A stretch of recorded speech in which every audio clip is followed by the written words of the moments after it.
அன்பு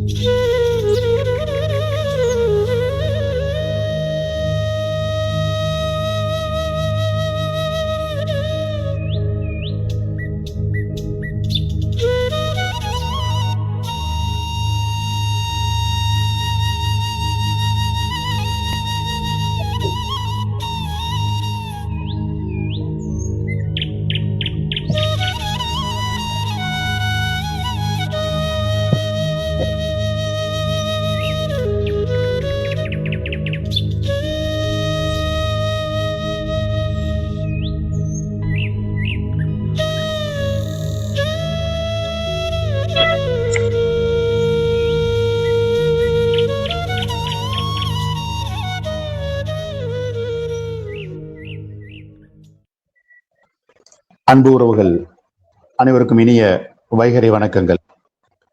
வைகறை சங்கமம் தொடர் இணையவழி பயிற்சி தளம் தினமும் அதிகாலை 5:25க்கு துவங்கி 6 மணி வரை சிறப்புரை நிகழ்த்தி தொடர்ந்து 5 நபர்கள் பின்னூட்டத்தோடு 6:20க்குள் நிகழ்ச்சியை நிறைவு செய்யும் தொடர் இணையவழி பயிற்சி தளம் வைகறை சங்கமம். மாதம் ஒரு தலைப்பு, தினம் ஒரு ஆளுமை என்ற வகையில் இந்த மாதம் ஜூலை 2026க்கான தலைப்பாக இந்த பொது தளத்தின் பெயரையே, அதாவது வைகறை சங்கமம் என்ற பெயரை தேர்ந்தெடுத்து இன்று வரை 23 பயிற்சிகளை நிறைவு செய்து இந்த 24வது கூட்டத்தில் இணைந்திருக்கிறோம் நண்பர்கள். அந்த வகையில் இன்றைய சிறப்பு பேச்சாளர் பற்றிய சிறிய அறிமுக நேரம் இது. இவர் ஒரு துடிப்பான இளைஞர். படிப்பு என்று பார்க்கும் பொழுது MA Tamil, MA linguistic, MPhil, MASD, B.Ed, PhD, இப்படி சொல்லிட்டு போலாம், இன்னும் நிறைய சொல்லிட்டு போலாம். அடுத்து B.Litt இளங்கலை படிப்பு பேரூர் தமிழ் கல்லூரியில் B.Litt படிச்சிருக்காங்க. முதுகலை முதல் முனைவர் பட்டம் வரை PhD கல்லூரி கோயம்புத்தூர்ல படிச்சிருக்காங்க. எல்லாருக்குமே தெரியும், மிகப்பெரிய கல்லூரி இது. 15 ஆண்டுகள் பேராசிரியராக பணியாற்றி வரக்கூடிய ஆளுமை இவர். பட்டிமன்றம், தனி சொற்பொழிவு, தொலைக்காட்சி நிகழ்ச்சிகள் போன்றவற்றில் கிட்டத்தட்ட 20 ஆண்டுகள் பணி செஞ்சுட்டு வராங்க, தொடர்ந்து பணி செஞ்சுட்டு வராங்க. சன் டிவி அரட்டை அரங்கம், ஜெயா டிவியில் மக்கள் அரங்கம், ராஜ் டிவியில் அகட விகடன், விஜய் டிவியில் தமிழ் பேச்சு, எங்கள் மூச்சு, பாலிமர் டிவி, அப்புறம் மக்கள் டிவி, இந்த மாதிரி தொடர்ந்து நிறைய தொலைக்காட்சியிலும் தன்னுடைய நிகழ்ச்சியை தொடர்ந்து பங்கேற்றுட்டு வராங்க. ஆளுமைகளும் இவங்களுடைய அவங்க கூட தொடர்ந்து பயணிச்ச சில விஷயங்களை ஷேர் பண்ணியிருக்காங்க. நெல்லை கண்ணன் அவர்கள் கையால் சிறந்த பேச்சாளர் அப்படிங்கிற ஒரு பட்டத்தை வாங்கியிருக்காங்க. தொல் திருமாவளவன் அவர் கையால மாநில அளவில் சிறந்த பேச்சாளர் என்ன அப்படிங்கிற பட்டம் வாங்கியிருக்காங்க. பேராசிரியர் கு ஞானசம்பந்தம் நம்ம எல்லாருக்குமே நிறைய கேள்விப்பட்டிருப்பீங்க. ஸோ அவங்க கையால சிறந்த பட்டிமன்ற பேச்சாளர் அப்படிங்கிற அவார்டு வாங்கியிருக்காங்க. இயக்குனர் சேரன் அவர்கள்ட்ட அவார்டு வாங்கியிருக்காங்க. ஆன்மீக சொற்பொழிவாளர் சத்யசீலன் ஐயா அப்படின்னு சொல்லிட்டு ஒரு அவார்ட் லிஸ்டே ஒரு பெரிய லிஸ்டா இருக்குது. நேரம் கருதி நான் ஷார்ட்டா முடிச்சிருக்கேன். அதுதான் அவருடைய விருப்பமும் அதுதான். இதழியல் பணியில பாத்தீங்கன்னா அவங்களுடைய பங்கு ரொம்ப அளப்பரியதுன்னு சொல்ல முடியும். கவிஞர் மானுஷபுத்திரன் நடத்தும் உயிர்மை இதழில் பணியாற்றிய அனுபவம் அவங்களுக்கு இருக்கு. கரும்பலகை, வகுப்பறை இதழின் துணை ஆசிரியர். விருதுகள் அப்படிங்கிறது பாத்தீங்கன்னா ஏற்கனவே நான் சொன்னது இல்லாம நிறைய விஷயங்கள் இருக்கு. பேச்சின் விடிவெள்ளி, கவி கார்மேகம், பாரதியார் விருது, டாக்டர் ராதாகிருஷ்ணன் விருது, ஆய்வு செம்மல் விருது, the best teacher global award in Malaysia வாங்கியிருக்காங்க. உலக திருக்குறள் மாநாட்டில் பங்கேற்ற விவரங்கள் எடுத்தீங்கன்னா மலேசியா, ஆஸ்திரேலியா, அந்தமான் அப்படிங்கிறது நிறைய இடத்துல பண்ணியிருக்காங்க, அவங்க பிரசன்ட் பண்ணியிருக்காங்க. ஸோ 60க்கும் மேற்பட்ட ஆய்வரங்கங்கள், 40க்கும் மேற்பட்ட பயிலரங்கங்கள்ல அவங்க பங்கேற்று அவருடைய கட்டுரைகள் வெளியிட்ட ஒரு வரலாறு இருக்கு. 12க்கும் மேற்பட்ட பன்னாட்டு ஆய்வு, இன்டர்நேஷனல் கான்ஃபரன்ஸ் சொல்லுவோம், அதுல பங்கேற்றிருக்காங்க. தமிழகத்துல நிறைய கல்லூரி தொடர்ந்து தன்னுடைய சேவை செஞ்சுட்டு இருக்கிறது. மோடி அவர்களுடைய தலைமையில 2026ஆம் ஆண்டு நடைபெற்ற குடியரசு தின விழால சிறந்த நாட்டு நல பணித்திட்ட அலுவலர் அப்படிங்கிற ஒரு இடத்துல இருந்து அவங்க தன்னுடைய பணி செஞ்சிருக்காங்க. தமிழகத்தில் தலை சிறந்த பேச்சாளர் மற்றும் நடுவர்கள் அனைவரிடம் பேசி பழகிய அனுபவம் இவருக்கு இருக்கு. மிகச்சிறந்த ஒரு ஆளுமை. 2 கவிதை தொகுப்புகள் வெளியிட்டிருக்காங்க. மின்மயானம், இன்னொன்னு கரிக்கோடு கல்வெட்டுக்கள் அப்படிங்கிற கவிதை தொகுப்பு. அனலி மற்றும் மெய்நிகர் பதிப்பகத்தை தொடர்ந்து நடத்திட்டு வர்றாங்க. தினம் ஏதாவது ஒண்ணு செஞ்சுட்டு இருக்கிறோம். ஒவ்வொரு நாளும் ஒவ்வொரு நொடியும் நான் செதுக்கினதுன்னு சொல்லி ஒரு டைலாக் இருக்கு இல்லைங்களா? அது மாதிரி ஒரு நாளும் ஒரு நிமிஷமும் நம்ம ஏதாவது ஒண்ணு செஞ்சுட்டே இருக்கிறோம். புதுமை அப்படிங்கிற விஷயத்தை தொடர்ந்து செய்யக்கூடிய ஒரு துடிப்பான இளைஞர் இன்றைய ஆளுமை. அவர் இந்த தளத்துக்கு இன்றைய ஆளுமை திரு பிரகாஷ் அவர்களை இந்த தளத்துக்கு அழைத்து உங்கள் அனைவர் சார்பாகவும் அவருடைய உரையை கேட்பதற்கு நானும் ஆர்வமாக இருக்கிறேன். வாருங்கள் ஐயா, உங்களுடைய உரையை கொடுங்கள். Thank you so much. நன்றி. குடும்பத்திற்குள் அறிமுகம் தேவையில்லை, ஆனால் வைகரை குடும்பத்தில் என்னை அறிமுகம் செய்து வைத்த ஜி அவர்களுக்கு ரொம்ப நன்றியையும் பேராற்று மகிழ்ச்சியும் தெரிவித்துக் கொள்கிறேன். இது நம் குடும்பம், நம் உறவு, நம் சிந்தனை என்கிற தளத்தில் தான் நாம் இயங்கிக் கொண்டிருக்கிறோம். நல்ல ஒரு செயல்.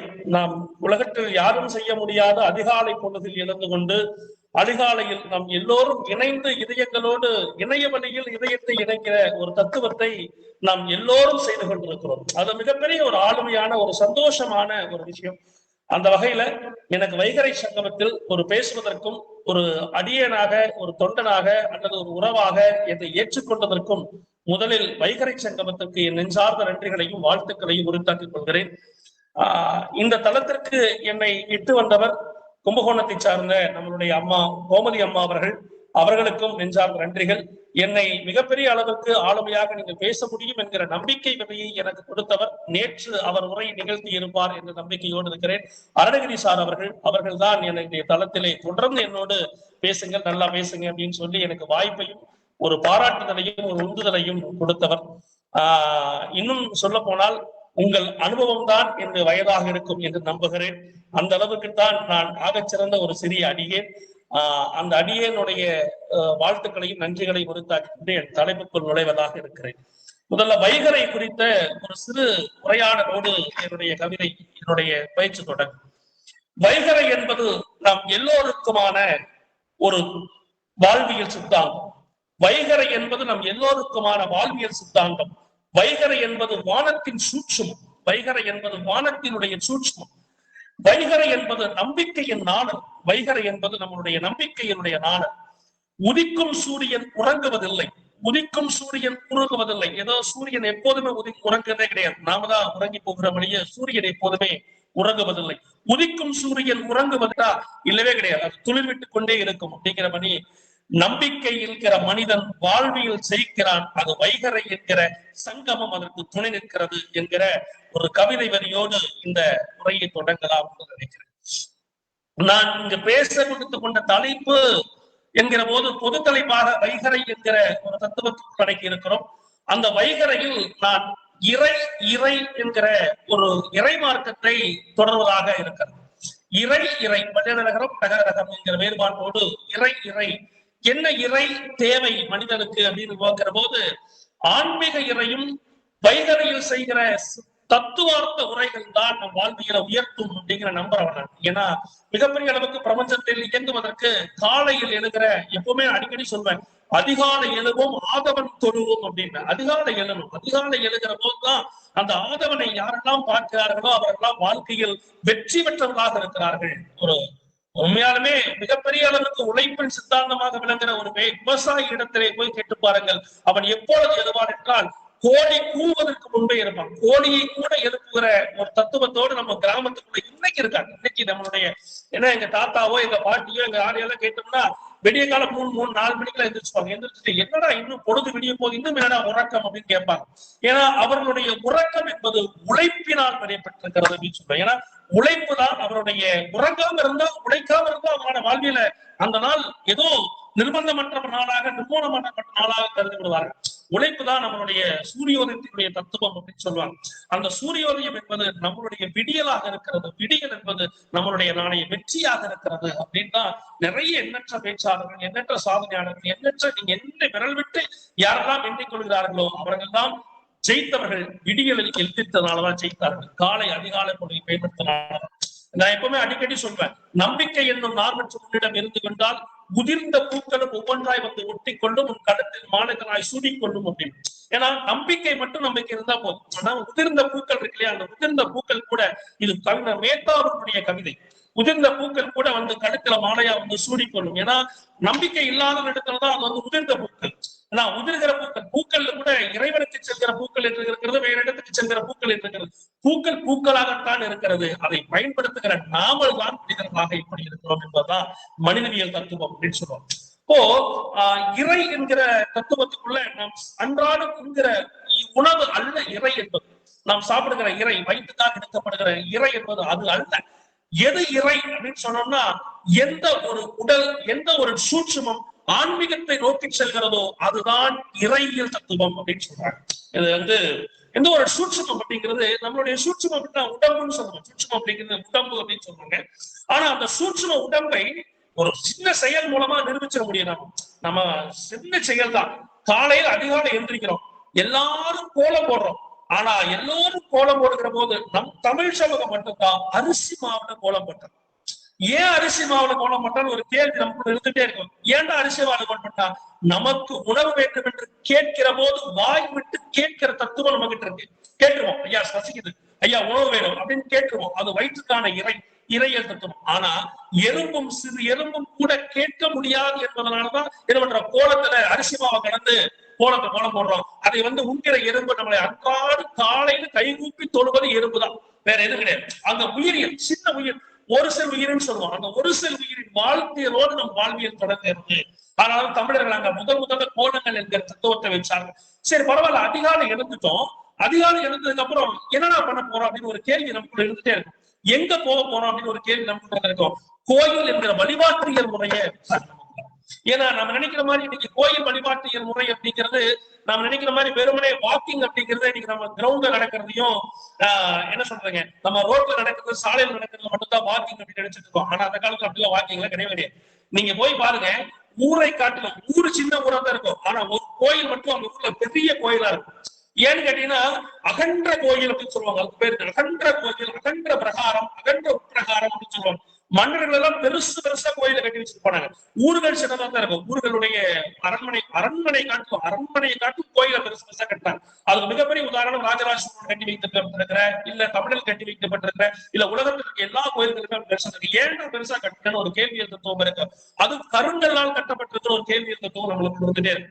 ஏன் கருங்கல்லால கட்டணும் அப்படின்னு ஒரு விஷயத்தை நம்ம பண்றோம். அதிகாலையில் இருந்தா மட்டும்தான் இது நம்மளுக்கு கிடைக்கும், வேற எப்பவும் கிடைக்கவே கிடைக்காது. ஏன்னா கருங்கல் மட்டும்தான் நம்மளுடைய வாழ்வியல்ல, கருங்கல் பயன்படுத்தப்பட்ட கட்டப்பட்ட மட்டும்தான் நம்மளுடைய பயோட்டிக், ஆன்டிபயோட்டிக் அதிகமாக சுரக்கக்கூடிய தன்மை இந்த கருங்கலுக்கு இருக்கு அப்படின்னு சொல்றாங்க. இந்த கருங்கல் என்ன பண்ணுன்னா ஹீட்டை ஃபுல்லா ப்ரொடெக்ட் பண்ணி உள்ள சேமித்து வைத்துக் கொண்டே வைத்து எல்லா கோயிலுடைய பிரகாரங்களும் எப்படி அமைக்கப்பட்டிருக்குன்னா சூரியனுடைய வெளிச்சத்தை பார்த்து அமைக்கப்பட்டிருக்கு. நீங்க எல்லா கோயிலுடைய கருவறைன்னு சொல்லுவோம், சாமி இருக்கிற இடத்துக்கு பேர் கருவறைன்னு சொல்லுவோம். அந்த கருவறையினுடைய கோயில்கள், எல்லா கருவறையினுடைய கோயில்களும் கோயிலுடைய வெளிச்சம், சூரியனுடைய வெளிச்சம் உள்ள வந்துட்டு போற மாதிரி இருக்கு. அது என்ன பண்ணா, உதாரணம் சொல்லணும்னா நெருப்பு இருக்கு, தணல் நல்ல தணலோடு இருக்கு. அந்த தணல் மேல தண்ணி தெளிச்சுட்டா என்ன ஆகும்னா நம்மளுக்கு மிகப்பெரிய ஒரு புகை மாதிரி கிளம்பும். அந்த புகை தான் பாஸ்ட் வைப்ரேஷன் அப்படின்னு சொல்லுவோம். அந்த புகை தான் நமக்கு பாஸ்ட் வைப்ரேஷன். சரி, இந்த பாஸ்ட் வைப்ரேஷன் எப்படி நம்மளுக்குள்ள கிடைக்குது அப்படின்னு பாத்தீங்கன்னா, கோயில்கள், எல்லா கோயில்களுக்குமே நாம போகிற போது நம் சட்டையை கழட்டிட்டு தான் போகும். அதாவது மூக்கின் வழியாக நாம் சில விஷயங்களை ஏற்பதை விட தாயின் தொப்புள் கொடியின் வழியாக, தாயின் வயிற்றில் இருக்கிற போது சுவாசிப்பதற்காக பயன்படுத்திய அல்லது இறை உண்பதற்காக பயன்படுத்திய தொப்புள் கொடியின் வழியாக நமலிக்கமலம் சொல்லுவது பேர், நமலிக்கமலம் அப்படின்னு சொல்லுவாங்க. அது அதன் வழியாக உருவாக்கப்படுகிறது அப்படின்னு சொல்லுவாங்க. அதனாலதான் இன்னும் கொஞ்சம் இலாபரேட்டா கொஞ்சம் யோசிச்சு பார்த்தோம்னா இதனுடைய தத்துவத்தை நம்ம உறிஞ்சிக்கவே முடியும். இப்படி கோயிலுக்குள்ள போகும். இன்னைக்கு அது கேரளால பயன்படுத்திட்டு இருக்காங்க. நம்மளோட இதுல கேரளாவில இன்னைக்கு மிகப்பெரிய அளவுக்கு எல்லா கோயில்களுமே சட்டை கட்டில போறாங்க. சரி, இது ஏன் சார் அதிகாலையில போகணும் அப்படின்னு ஒரு தத்துவத்தை சொல்ற கேட்டிருக்கு. ஏன்னா கோயில் கருவறைக்கு எல்லா கருவறைகளையும் மூடப்பட்டது. அந்த சூடோட தணலானது நேரம் சேமிக்கப்பட்ட தணல் எங்க இருக்குன்னா சாமியினுடைய பிரகாரத்துக்குள்ள இருக்கும். அது கருங்கலால் செய்யப்பட்டது கூட இருக்கும். அது அதிகாலை உடனே நம்ம போகிற போது அந்த வெளிச்சத்தினுடைய பட்டுக்கிற போது பனி அப்படியே நெருப்பு மேல எப்படி விழுந்து இருக்குமோ அந்த பனித்துறைகள் எல்லாம் விழுந்து பாஸ்ட் வைப்ரேஷன் மெல்ல மெல்ல கிரியேட் பண்ணிட்டே இருக்கு. அப்படி அதை கிரியேட் பண்ணுகிற அந்த அதிகாலையில பிரம்ம முகூர்த்தம் சொல்றோம் இல்லைங்களா, ஒரு 4 இருந்து அதிகபட்சமா ஒரு 5 to 6 மணிக்குள்ள எல்லா கோயில்களையும் சுத்திட்டு வந்தோம்னா நம்மளுக்கு ஒரு ஃபாஸ்ட் பிரஸ்னஸ் கிடைக்கும். நம்ம உடனே உண்மையே ஒரு முகம் ஒரு மிகப்பெரிய ஒரு பொலிவை நம்மளுக்கு கொடுக்கும். அது கொடுக்கறதுக்கு காரணம் என்னன்னா, நாம நினைச்சிட்டு இருக்கோம் இறை அப்படின்னு சொல்றோம். இறைன்னு சொன்னாதான் போவா அப்படிங்கிறத வச்சிருக்க முடியும். இதுக்கு ஒரு சயின்ஸ் இருக்கிறதுக்குள்ள ஒரு அறிவியல் தத்துவம் இருக்கிறது. ஆனா அந்த அறிவியலுக்கு அப்படியே அங்க இருந்து போனோம்னா ஒரு கோயிலை சுத்தி வந்தோம்னா கிட்டத்தட்ட ஏறக்குறைய குறைஞ்சது ஒரு 2 கிலோமீட்டர் அந்த கோயில் பிரகாரம் முழுவதும் சுத்தி வருகிற போது 2 கிலோமீட்டர் கணக்காயிடும். அப்ப 2 கிலோமீட்டர் ஒரு மனிதனை நடக்க வைப்பதற்காக தமிழர்கள் கண்டுபிடித்ததான் இறையியல் தத்துவம் அப்படின்னு சொல்றாங்க. இந்த இறை எங்கடா இருக்குன்னு கேட்டா உனக்குள் இருக்கிறது அப்படின்னு சொல்றாங்க. இந்த உனக்குள் இருக்கிற இறை எதுதான் கேட்டா ஆன்ம தத்துவம் அப்படிங்கிறார். இந்த ஆன்ம தத்துவம் எதிராக நம்மளுக்கு ஒண்ணுமே இல்லை, நம்ம சொல்றதுதான் பரம்பொருள், ஜீவாத்மா, பரமாத்மா அப்படின்னு ஒரு விஷயத்தை. இந்த ஜீவாத்மா என்பது நமக்குள்ளே இருக்கிற ஒரு உயிர், பரமாத்மா என்பது வெளியில் தெரிகிற சூட்சும உடல் அப்படின்னு சொல்றாங்க. இது நான் சொல்ல, பட்டினத்தார் அவர்கள் சொல்கிற ஒரு தத்துவம். அதே சமயம் நம்மளுடைய சிவவாக்கியார் அவர்களும் ஒரு தத்துவத்தை சொல்லிட்டு போறாரு. ஏன்னா நட்டகல்லும் பேசுவோம் நாதனுள் இருக்கையில் அப்படிங்கிறாங்க. சுற்றி வந்து நமனமா என்று 4 புஷ்பம் சாட்டி, அதாவது நட்டகல் எங்க பேசுமாடா அப்படின்னு கேட்டா நட்டகல்லும் பேசும். எங்க இருக்கு, எங்க பேசும்னா உனக்குள்ள இருக்கிற ஆன்ம தத்துவம் தான், உனக்குள்ள இருக்கிற இறை தான், நீ உள்ள இருக்கிற பேசுகிற இறை அப்படிங்கிறார். அப்போ இறை எது இறை நம்மளுக்கு தேவை அப்படின்னு கேட்டா அதிகாலையில இறைவனை உண்பதற்காக நாம் பயன்படுத்துகிற எல்லா செயல்களுமே மனித வாழ்க்கை என்ற இறைய தத்துவம் தான் அப்படின்னு ஒரு விஷயத்துல வந்து முன்னெடுச்சுட்டே போறேன். இன்னைக்கு ஒரு சிறந்த ஒரு கதையோட ஒரு விஷயம் சொல்றேன். வேளாண்மை விவசாயத்துல ஒரு வேளாண் அவனுடைய நிலத்துல ஒரு கட்டி, ஒரு பயிர மாதிரி இருக்கக்கூடிய ஒரு கட்டி கிடைக்கும். இத வந்து அவனுக்கு என்னன்னு அதுக்கு தெரியல. அவனுக்கு என்னங்கிறது தெரியல. ஒரு முதல்ல எடுத்துட்டு ஒரு அரிசி வியாபாரி கிட்ட இந்த ஒரு கட்டி மாதிரி இருக்கிற அந்த பொருளை எடுத்துட்டு அரிசி வியாபாரி கிட்ட கொண்டு போய் கொடுக்கும். அந்த அரிசி வியாபாரி பார்த்துட்டு என்ன மிஞ்சி போனா ஒரு 4 மூட்டை அரிசிக்கு சேரும், அவ்வளவுதான் அவனுடைய அறிவு. அதனுடைய கையில் கிடைத்திருக்க ஒரு பொருள் அவனுக்கு தேவை 4 மூட்டை அரிசிக்கு சமமானது, அவ்வளவுதான். சரி வேண்டாம் கொடுங்க, இதை வச்சு 4 மூட்டை அரிசி எனக்கு வேண்டாம், இது 10 கொடுங்கன்னு சொல்லிட்டு மீண்டும் வைர வியாபாரி அடுத்த தெருவு நோக்கி போறாரு. அந்த வைரக்கல்லை வச்சுக்கிட்டு அடுத்த தெருவு நோக்கி போறாரு. அப்போ அங்க போறப்போ ஒரு நகைக்கடையை சந்திக்கிறார். நகைக்கடையில் இருக்கிற அவர்கிட்ட அப்படி காமிச்சு இது என்ன போகும் அப்படிங்கும் போது, இது என்ன மிஞ்சி போனா ஒரு 2-3 லட்சம் ரூபாய்க்கு போகும், அவ்வளவுதான் அப்படின்னு உடனே அதை வாங்கிக்கிறார். வேண்டாம் கொடுங்கன்னு சொல்லி மறுபடியும் திரும்ப வாங்கிக்கிறார். 3 லட்சம் ரூபாய் வேண்டாம்னு சொல்லி திரும்ப அந்த பொருளை வாங்கிட்டு மீண்டும் கொஞ்சம் கொஞ்சமா அப்படி நகர்ந்து அடுத்த தெருவில் இருக்கிற வைர வியாபாரி கிட்ட போறாரு. அப்போ அந்த வைர வியாபாரி பார்த்துட்டு, ஐயோ இது மிக அற்புதமான பொருளாச்சு, இது வந்து உலகத்துல யாருக்குமே கிடைக்காது, இது நமக்கு கிடைச்சிருக்கு அப்படின்னு சொல்லிட்டு மனசுக்கு எண்ணிக்கொண்ட அந்த வைர வியாபாரி அந்த விவசாயியை பார்த்து, இது என்னப்பா போனா மிஞ்சி போனா ஒரு 5 லட்சம் ரூபாய்க்கு போகும், அதுக்கு மேல இந்த பொருள் போகாது, கொடுப்பா அப்படின்னு சொல்லி வாங்கிக்கிறார். அப்போ அதை இதை கொடுத்துருப்போம் அப்படின்னு கேட்கிறப்போ மீண்டும் அந்த விவசாயி என்ன பண்றதா, இல்ல வேண்டாம் என்கிட்டயே கொடுங்க அப்படின்னு சொல்லி வாங்கிக்கிறார். இதை வாங்கிட்டு வந்த அந்த மனிதன் வீட்டுல வச்சுக்கிறார். என்ன பண்றான்னா, என்ன யோசிக்கிறான்னா, ஒரு நிலைப்பாடு என்பது ஒவ்வொருத்தருடைய கையிலும் மாறுபட்டு கொண்டே இருக்கும். வாழ்வியல் என்பதும் ஒவ்வொருடைய மனித வாழ்க்கையில் மாறுபட்டு கொண்டுதான் இருக்கிறது அப்படிங்கிற ஒரு சொல்லுவாங்க. ஏன்னா ஒவ்வொருத்தருடைய கையில ஒவ்வொருத்தருடைய பார்வையில தான் அது இருக்கிற வழிய நம்ம வாழ்கிற வாழ்க்கையில தான் அந்த புரிதல் என்பது நம்ம கிடைத்திருக்கிற பொக்கிஷம் என்பது இருக்கிறது. அப்போ நாம் புரிதலோடு வாழ்கிற வாழ்க்கை என்பது இந்த பூலோகத்தில் மிகப்பெரிய இறைவன் கொடுக்கப்பட்டிருக்கிற ஒரு அறத்தத்துவம் அப்படின்னு விஷயத்த வந்து நம்மளுக்கு சொல்றாங்க. இப்படியான இறைநிலை தத்துவத்துல நம்ம முதல்ல எங்க இருக்கு அப்படின்னு சொல்லணும்னா தமிழ் மொழிக்குள்ள. நான் ஒரு தமிழ் பேராசிரியர் அப்படிங்கிறதுனாலயே இது என்னால கடந்து போக முடியும். அது ஒரு மிக முக்கியமான விஷயம். ஓங்காரம் எல்லாருமே சொல்லியிருப்போம், அதுக்கு பேர் ஓங்கார மந்திரம் அப்படின்னு சொல்லுவோம். அந்த பிரணவ மந்திரம் அப்படின்னு சொல்லக்கூடிய ஒரு மந்திரம் இருக்கு. அது ஏன் நம்ம முதல்ல சொல்லணும் ஓம் மட்டுமா அப்படின்னு கேட்டா இல்லவே இல்லை. தமிழ் இருக்கக்கூடிய எல்லா எழுத்துக்களும் நம்மளுடைய மூச்சினுடைய நாமக்கமிழத்தினுடைய தொடர்புடையதாக இருக்கிறதாக ஒரு தத்துவம் சொல்லும்.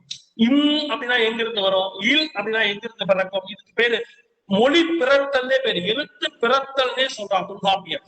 அப்போ அந்த அளவுக்கு பிறக்கிற எழுத்து மூலமாக நம்ம அதிகாலை பொழுது எப்படி எல்லாம் கொண்டாட முடியும் அப்படிங்கிறது ஒரே ஒரு எழுத்து தான் நம்ம மிக முன்னாடி இருக்கு, ஓம் என்கிற எழுத்து. அந்த ஓம் சொல்லி உட்காருகிற போது நம் அடிநாதத்திலிருந்து வருகிற காற்றின் வழியாக நம் அன்றைய நாளை புத்துணர்ச்சியான ஒரு நாளாக மாற்றிக்கொள்ள முடியும். அது எப்படா கிடைக்குன்னு பாத்தீங்கன்னா இந்த நான் சொன்ன 4 to 6 மணிக்குள்ள மட்டும்தான் அதை செய்ய முடியும். அதுக்கு மேல செஞ்சா அது சிறந்ததாக இருக்காது. அப்ப வைகரையில் செய்கிற எல்லா நிகழ்வுகளும் வெற்றியினுடைய அடையாளமாக மாற்றப்படுகிறது அப்படிங்கிறதுக்கு நம்மளுடைய எல்லா நிகழ்வுகளும் நமக்கு வந்து மிகப்பெரிய அளவு கை கொடுக்குது அப்படின்னு சொல்றாங்க. நான் அப்பயே சொல்லிட்டு இருக்கேன், நம்பிக்கை என்பதை நம் நாளைய விடியலுக்கான வெளிச்சமா போடுவோம். நம்ம எல்லாருமே சினிமாவில் வருகிற ஒரு வாய்ப்பாட்டு மொழியாக இருந்தாலும் கூட நம்பிக்கையை என்னைக்குமே ஏணி மேல ஏறி போடாது அப்படின்னு சொல்றாங்க, கூரை மேல போடாத, உன்னுடைய வானத்தை நோக்கி போடும் நம்பிக்கை அப்படிம்பாங்க. ஏன்னா நம்பிக்கை தான் நம்ம வானத்தை நோக்கில போடுகிற நம்பிக்கை தான் நம்மளுக்கு நாளைய தத்துவத்துக்கான விடியலா இருக்கும் அப்படின்னு சொல்லிட்டு இருப்பாங்க. இப்ப இந்த சட்டை ஈரம் இன்னும் சொல்ல போனால் கோயில்கள் இருக்கக்கூடிய தன்மைகள் எல்லாம் கடவுளுடைய சிலைகள் வைக்கப்பட்டிருக்கிறதுல கூட நம்மளுக்கு இறையியல் தத்துவம் வந்து மிகப்பெரிய அளவுக்கு விளக்கிட்டே போறாங்க.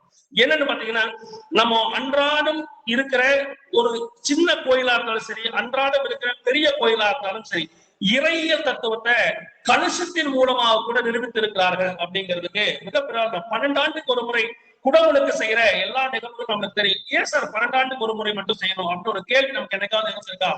12 ஆண்டுக்கு முறை மட்டும் ஏன் அது இருக்கிற தானியங்களை மாத்திட்டே இருக்கும் அப்படின்னு கேட்டா, தானியங்களுக்கும் உயிர் கூட்டுகிற தன்மை இருக்கிறது. அதை மறந்துடாதீங்க. ஏன்னு கேட்டீங்கன்னா, உதாரணத்துக்கு எப்படி சொல்றா, உங்களுக்கு ஒரு அரிசி மூட்டை இருக்கு, பெரிய அரிசி மூட்டை அல்லது நெல் மூட்டை இருக்கு.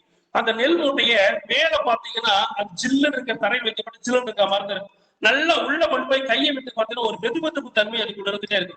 இன்னைக்கு அந்த நவீன டெக்னாலஜி சரியா பயன்படுத்தலாம். செல்போன் தண்ணியில விழுந்துச்சுன்னா என்ன பண்ணுவாங்க தெரியுமா? பாட்டா கழிச்சு கொண்டு போய் அரிசி முடிவுல போடுறாங்க. இன்னைக்கு அது இருக்கு, இன்னைக்கு இருக்கு. ஏன் சொல்றான்? எனக்கு அதை யோசிச்சு பார்த்துக்கோமா, ஏன் சார் அரிசி முடியும் அப்படின்னு கேட்டு பார்த்துக்கோமா. ஏன்னா அரிசியும் ஒன்றோடு உரைகிற போது அது உயிரணுக்கள் பவராக மாறுகிறது, உயிரணுக்கள் பவராக மாறுகிறது. அது வந்து ஒரு வெப்பச்சலனம் ஏற்படுகிறது. அந்த வெப்பச்சலனம் நமக்கு வாழ்வியலை ஒரு விஷயத்தை கொடுக்குது. அப்போ இப்படி உயிரோடு பொருள்கள் இருக்கிற ஒரு அரிசிக்கு இவ்வளவு இருக்கு அப்படின்னா, 9 தானியங்களை கொண்டு கலசத்தில் செம்பு கலசத்துல போடுகிற போது அது உயிரணுக்களாக ஒன்றோடு ஒன்றாக மோதி அது அட்டானிக் பவராக கொடுக்கிறது. அதனாலதான் கலசத்தில் இருக்கிற அட்டானிக் பவர் என்னவாக மாறுதுன்னா, மின்னலை கூட தடுக்கிற சக்தியாக மாறுகிறது. அதனாலதான் கோயில பெருசா கட்ட அந்த அன்றைய அரசர்கள் என்ன பண்ணா, ஒரு வெள்ளப்பெருக்கு ஏற்பட்டுச்சுன்னா எல்லாத்தையும் கொண்டு ஒரே கூரைக்குள் அடைக்கணும்னா கோயில் தான் சிறந்த இடம் அப்படின்னு தேர்ந்தெடுத்தா எல்லாருமே கொண்டு கோயில் அடைச்சிருவான். சரி, கோயில் அடைச்சதுக்கு அப்புறம் விதநெல் மழை பெஞ்சு விதநெல் போயிடுச்சு, என்னடா பண்றதுன்னு வச்சா அந்த மேல இருக்கிற கலசத்தில் இருக்கிற நெல்லை எடுத்து பயன்படுத்துற தமிழர் மரபோடு வந்தவர்கள். அது எங்கடா கிடைக்கும்னா அது இறைக்குள்ளதான் கிடைக்கும் அப்படின்னு சொல்றாங்க. இறைதான் நம் வாழ்க்கையிலான ஒரு மிகப்பெரிய ஒரு உந்துதலாக இருக்கக்கூடிய ஒரு முயற்சி. நான் எப்பவுமே அடிக்கடி சொல்லுவேன், ஒரு மனுஷனுக்கு என்னடா வேணும் அப்படின்னு சொல்லுவேன். ஒரு மனுஷனுக்கு முயற்சி வேணும் சார். ஓகேடா, முயற்சி மட்டும் இருந்தா அவனால ஜெயிச்சிட முடியுமான்னு கேட்பேன். முயற்சி மட்டும் இருந்தா ஜெயிச்சிட முடியாதா? அந்த முயற்சி எப்படி இருக்கணும் தெரியுமா? பயிற்சியோடு இருக்கணும். முயற்சி இருக்கணும், பயிற்சி இருக்கணும். சரி, முயற்சியும் பயிற்சியும் இருந்தா ஒரு நாள் ஜெயிச்சிட முடியுமான்னு கேட்டா அதுவும் முடியாது. முயற்சி மட்டும் இருக்க ஒருத்தர்கிட்ட நான் ஜெயிச்சிருவேன்னு கேட்டா குப்பரப்பட்டு தூக்கிட்டு ஜெயிக்க முடியாது அவனால. முயற்சியும் பயிற்சியும் இருப்பதனால ஒரு நாள் ஜெயிக்கும். அது தொடர்ச்சியா இருக்கணும். அடுத்து முயற்சியும் பயிற்சியும் தொடர்ச்சியா இருக்கணும். அந்த முயற்சியும் பயிற்சியும் தொடர்ச்சியாக இருக்கிற ஒரு மனிதன் எல்லா நிகழ்வுகளும் எல்லா காலங்களிலும் வெற்றி பெற்றவர்களாக மாறிவிடுகிறார். அந்த முயற்சியும் பயிற்சியும் இல்லாதவர்கள் தோல்வி பெற்றவர்களாக மாறுகிறார்கள்.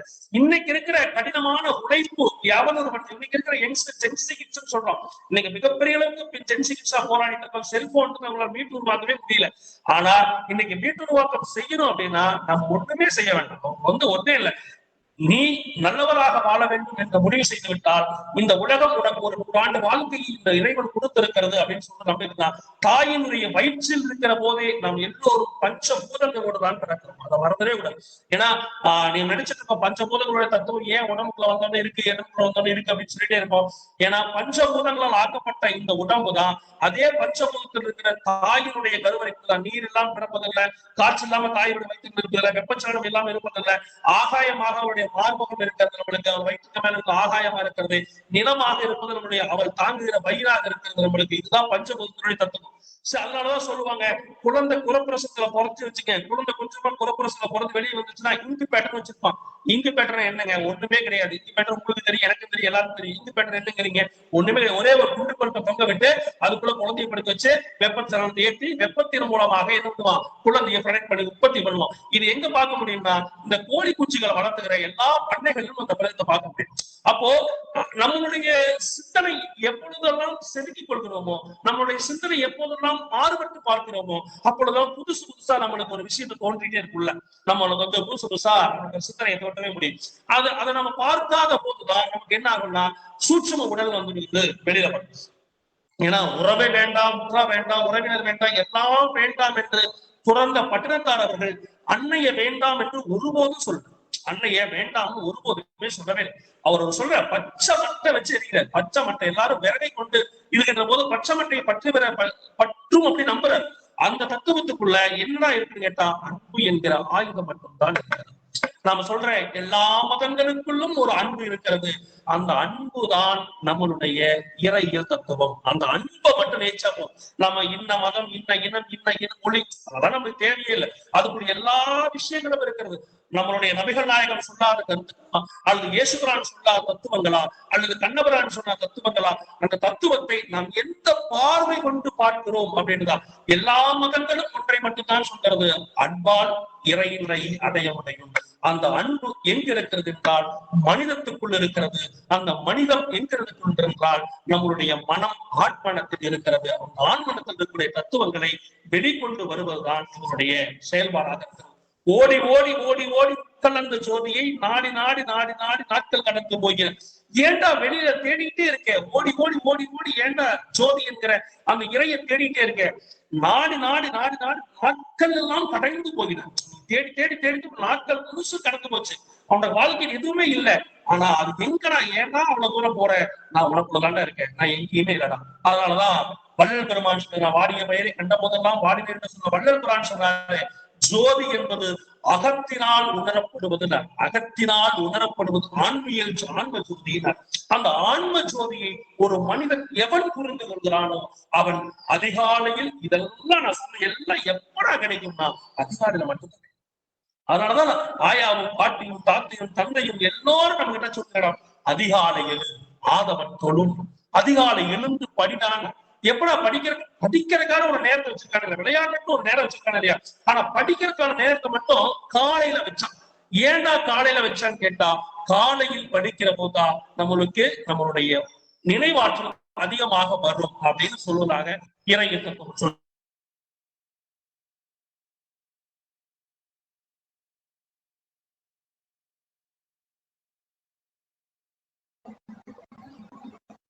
சார் உங்களுடைய வாய்ஸ் கேட்கல. வாய்ஸ் கேட்காம அப்படியே நிக்குதுங்க. வெளியே போயிடுச்சு. Okay okay sir, okay. அப்போ நம்மளுடைய காலையில் எழுந்தவுடன் படிக்கிற விஷயத்தை உலகத்தில் எல்லா நாடுகளும் பின்பற்றுகின்றன. நம்ம நாடு மட்டும் தான் பின்பற்றுது அப்படின்னு சொல்ல, உலகத்தில் எல்லா ஜெயித்தவர்கள் அத்தனை பேருமே இன்னைக்கும் குறிப்பா சொல்லணும்னா நம்மளுடைய எல்லாருமே கடுமையாக உழைத்தவர்கள் தான். உலகத்தில் இருக்க எல்லாரும் ஜெயிச்சவங்க எல்லாருமே அதிகாலையில வணங்கத்தக்கவர்களாக தான் இருக்கிறார். பின்னாடி அவங்க சூழலுக்கு தகுந்தாற் போல நேரத்தை மாற்றி அமைத்துக் கொள்கிறார். அதெல்லாம் பின்னாடி வளர்ந்ததுக்கு அப்புறம் வளர்வதற்கு என்னடா டைம்னா அந்த வைகரை என்கிற துயில் எழுதுதால் பேரு துயில் எழுதல் பேர். அதுக்கு பேரு துயில் எழுதுகிற தத்துவம். ஆமா, மெதுவா அப்படியே எப்படி பூக்களில் இருந்து மொட்டுக்கள் விரிக்கிற சத்தத்தை யாராலும் உணர முடியாதோ அது போலதான் நம்மளுடைய வாழ்வில் இருந்து விடுகிற விடியலை யாராலும் உணர முடியாது. அது எப்போது உணரும் என்றால் அந்த பூக்கள் எப்படி மனமாகி வெளியே வந்து இறைவனுக்காக படைக்கப்பட்டது அப்படின்னு சொல்லி அந்த தத்துவத்தை படிக்கிற போது உணர்கிறோமோ அது போலதான் நம்மளுடைய செயல்பாடுகள் எப்ப தெரியும்னா நாம் நல்லவர்களாக இந்த உலகத்தில் பரிணாமிக்கிற போதுதான் இந்த வாழ்வியல் நமக்கு புரியும். ஒண்ணு இல்ல சார், ஓடாத கடிகாரம் கூட 2 மணி நேரம் சரியாக காட்டும். 10 மணிக்கு ஒரு கடிகாரம் நின்று போச்சு, ஆனா அது காலையில 10 மணிக்கு சரியான காட்டும், நைட்டு 10 மணிக்கு சரியான காட்டும். ஓடாத கடிகாரம் கூட 2 மணி நேரத்தை சரியாக காட்டுகிற மனித வாழ்வியலோட தொடர்புடையவங்க. ஆனால் எப்போதும் ஓடுகின்ற மனிதன் நாம், எப்போதுமே ஓடிக்கொண்டிருக்கிற மனிதன் நாம். ஆனால் நாம் சரியாக இல்லை என்றால் யாருடைய தவறாக கருதும் என்றால் நம் மனிதனுடைய தவறாக அல்ல, நம்மளுடைய குடும்பம், நம்மளுடைய உறவு, நம்மளுடைய சொந்தங்களுடைய தவறாக கருதும். ஓடாத கடிகாரம் கூட சரியாக காட்டுவதை போல நம் வாழ்க்கையில் ஓடுகிற மனிதராக இருக்கிற சரியாக வாழ வேண்டும் என்கிற வாழ்வியலை எது கொடுக்கும்னா அதிகாலையில் இருக்கிற இறையியல் தத்துவம் நமக்கு கொடுக்கும். அதிகாலையில் இறையியல் தத்துவம் தான் நமக்கு கொடுக்கும். இறை என்பது நமக்குள் இருக்கிற தத்துவ நிலையை தூண்டி எடுப்பது. நாம் உண்கிற உணவு இறை அல்ல, நாம் உண்கிற இறை என்பது நாம் உண்கிற உணவில் அல்ல, நாம் தேடுகிற தேடல் தான் நமக்கு உணவு. நாம் தேடுகிற தேடல் தான் நம் வெற்றியின் ரகசியமாக இருக்கிறது.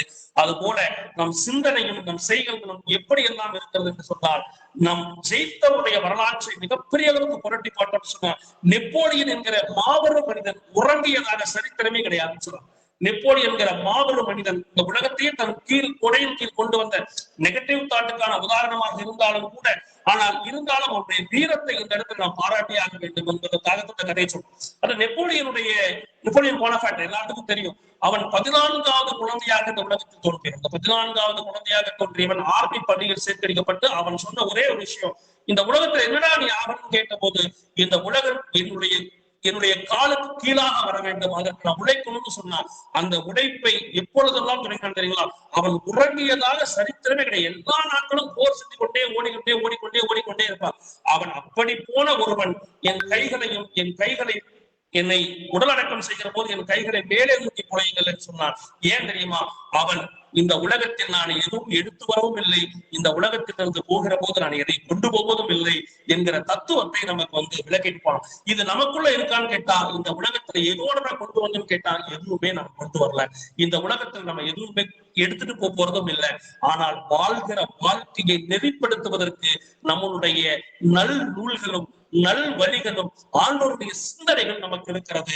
நல்ல சிந்தனைகளை விதைப்போம், நானும் நல்ல கருத்துக்களை பரப்புவோம், வைகரை சங்கமத்தில் வாழ்வியலோடு பயணிப்போம். வாழ்க்கை என்பது மனித தத்துவம், மாறாமல் இருப்பது வாழ்வியல் தத்துவம். நாம் நாளைய விடியலுக்கான நிகழ்வாக மாறட்டும், எண்ணங்கள் ஜெயிக்கட்டும், வாழ்க்கை வெற்றி பெறட்டும் என்கிற சிந்தனையோடு சரியான நேரத்தில் முடிக்க வேண்டும் என்பதற்காக முடிக்கிறேன் என்று நினைக்கிறேன். அந்த வகையில் நல்லதொரு வாய்ப்பையும் நாளை நிகழ்வுகளுக்கு எனக்கு கொடுத்த, எப்பொழுதுமே சொல்லுவேன், எண்ணிக்கையில் குறைவாக இருக்கிறவங்களையே 22 பேர் 23 பேர் எண்ணிக்கையில் தான் குறைவாக இருக்கிறவங்களையே நாம் ஒருபோதும் நம்பிக்கையில் குறைந்தவர்கள் அல்ல, எண்ணிக்கையில் குறைவான. ஏன்னா பாரதி இறந்து போகிற போது அங்க போய் இருந்த கூட்டம் ஈக்களின் எண்ணிக்கையை விட மாக்களின் எண்ணிக்கை குறைவுன்னு வைரமுத்து. மக்கள் அங்கிருந்த ஈக்களுடைய எண்ணிக்கையை விட மக்களுடைய எண்ணிக்கை குறைவு தான். ஆனால் அவருடைய புகழ் இன்னைக்கும் காலம் தொட்டு பரப்பிக் கொண்டே இருக்கிறது. அதுபோல நாம் இணைந்திருக்கிற இதயங்களுடைய எண்ணிக்கை குறைவாக இருக்கலாம், ஆனால் நம்ம இதயங்களுடைய எண்ணங்கள் ஒன்றாகவே இருக்கிறது.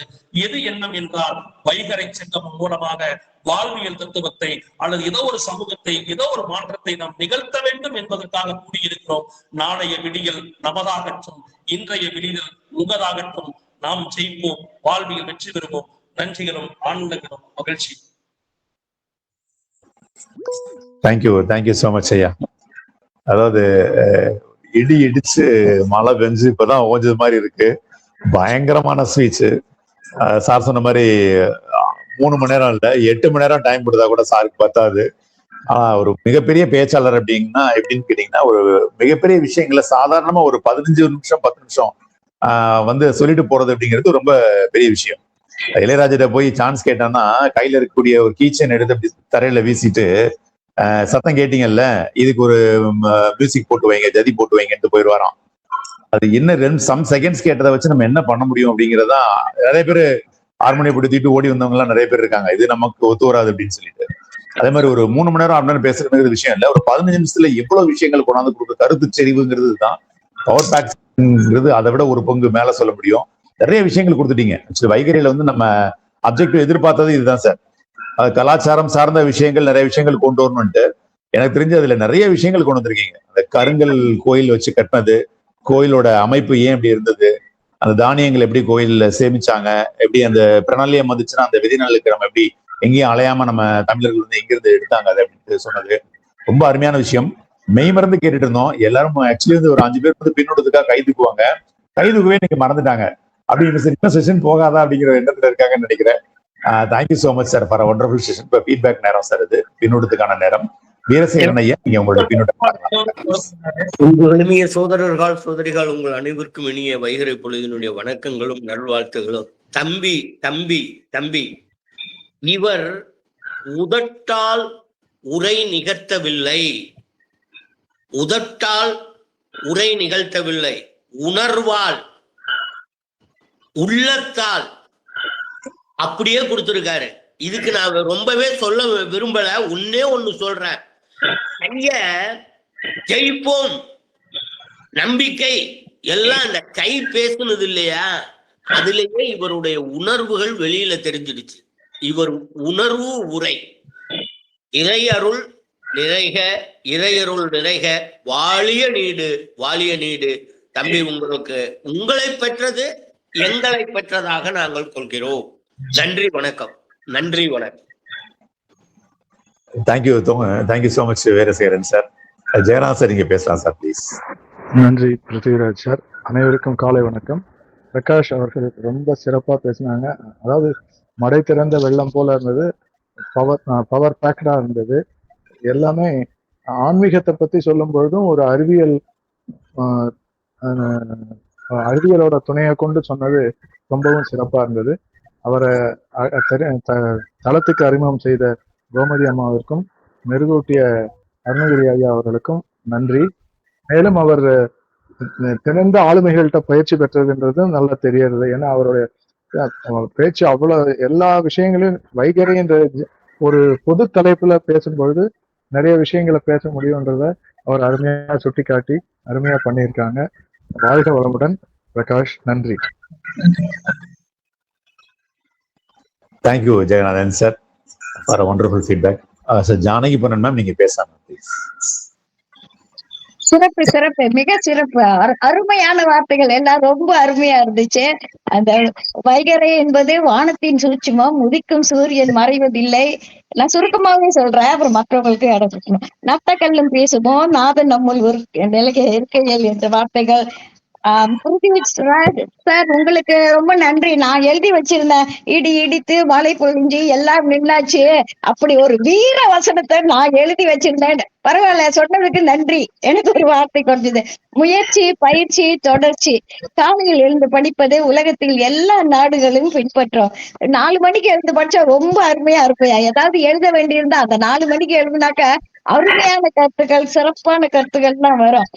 நாம் தேடுகின்ற தேடல். நெப்போலியனோட வீரத்தை பத்தி சொன்னீங்க.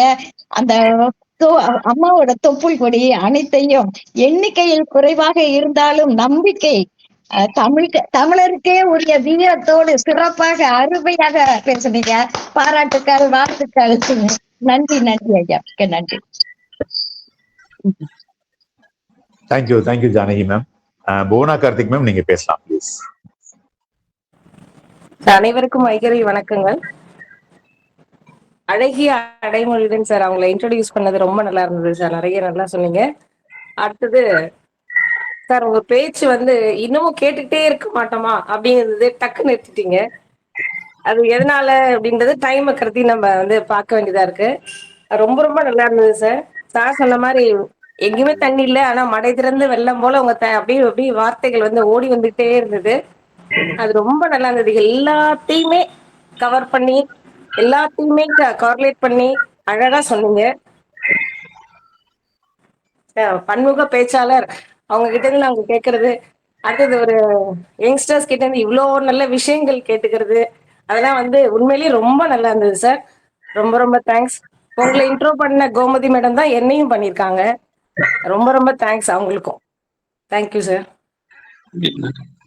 Thank you ma'am. நாகவள்ளி மேம், நீங்க பேசலாமா ப்ளீஸ். வைகை சங்கம உறவுகள் அனைவருக்கும் இனிய காலை வணக்கம். அருமை அருமை அருமை சார், சொல்லிக்கிட்டே இருக்கலாம். அந்த அளவுக்கு எக்ஸலண்டா பேசுனீங்க. ஒவ்வொரு வார்த்தைகளும் அருமை. அதாவது நீங்க சொன்ன வார்த்தைகள்ல நான் டேக்கவே பண்ணிக்கிட்டது அந்த தொடர்ச்சி, பயிற்சி, முயற்சி எல்லாமே. உண்மையிலே அது ஒரு என்னுடைய நிலைமையில இப்ப உள்ள சூழ்நிலைக்கு எனக்கு அது தேவைப்படுகின்ற ஒரு விஷயமாக நான் எடுத்துக்கொண்டேன். கருவறையில் இருந்து நீங்கள் கல்லறை வரை, கருவறையில என்னென்ன இருக்கு, கருவறைக்கு ஏன் போறோங்கிற நீங்க சொன்ன கருத்துக்கள் உண்மையிலே ஒரு அறிவியல் பூர்வமாக இருந்தாலும் அது நம்ம மனதளவுல ஏற்றுக்கொள்ள உணர்வு பூர்வமாக இருந்தது. கல்லறையில கடைசியில எதுவுமே எடுத்துட்டு போகலங்கிறது கையை நீட்டிட்டு காமிச்ச அந்த கருத்துக்களும் எக்ஸலன்ட் சார். கருவறையில் இருந்து கல்லறை வரை நீங்க எடுத்துட்டு போன அத்தனை விஷயங்களும் இறையாண்மை, உண்மையிலே இறை நம்ம தேடிக்கிட்டு இருக்க இறைய நீங்க சொன்ன விதங்களும் எக்ஸலன்ட் சொல்லி வாழ்த்திக்கிட்டே இருக்கலாம். அருமை அருமை, வாழ்த்துக்கள் சார். இந்த தளத்துக்கு அழைச்சு வந்த கோமதி அம்மாவுக்கும் மிக்க நன்றி. அருணகிரி சாருக்கு நன்றி. பிருத்திவிராஜ் உங்களுக்கும் நன்றி. அனைவரும் அற்புதமாக இன்றைய தளம் இன்று பயணித்துக் கொண்டிருக்கிறதுங்க நினைக்கும் போது எனக்கு ரொம்ப பெருமையாக இருக்கிறது. இந்த தளத்தில் நான் பயணித்துக் இருக்கிறேன் என்று நினைக்கும் போதும் எனக்கு மிக மிக பெருமையாக இருக்கிறது. வாழ்த்துக்கள் சார். நன்றி நன்றி, அனைவருக்கும் நன்றி. வாழ்க வளமுடன். வாழ்த்துக்கள் சார். Thank you Nagavalli ma'am. நீங்க சொன்னதுல அந்த முக்கியமான விஷயம், இறை என்பது நாம் உண்பது இல்ல, நாம் தேடுவதுதான் இறை. ஐயா சொன்னது ரொம்ப ஹைலைட். இந்த எந்த பாயிண்ட்டுமே நம்ம மறக்க முடியாது. இன்னும் 10 நாள் கழிச்சு கேட்டா கூட அந்த பாயிண்ட்ஸ் எல்லாம் நம்மளால சொல்ல முடியும். அவ்வளவு எல்லாமே ஊடுருவி போயிருக்கு இந்த பாயிண்ட்ஸ் எல்லாமே. ரொம்ப அருமையான சொல்லாற்றல். Thank you so much sir. Sir, இப்ப ஏற்புரைக்கான நேரம் சார். நீங்க ஏற்புரை வழங்கலாம் சார்.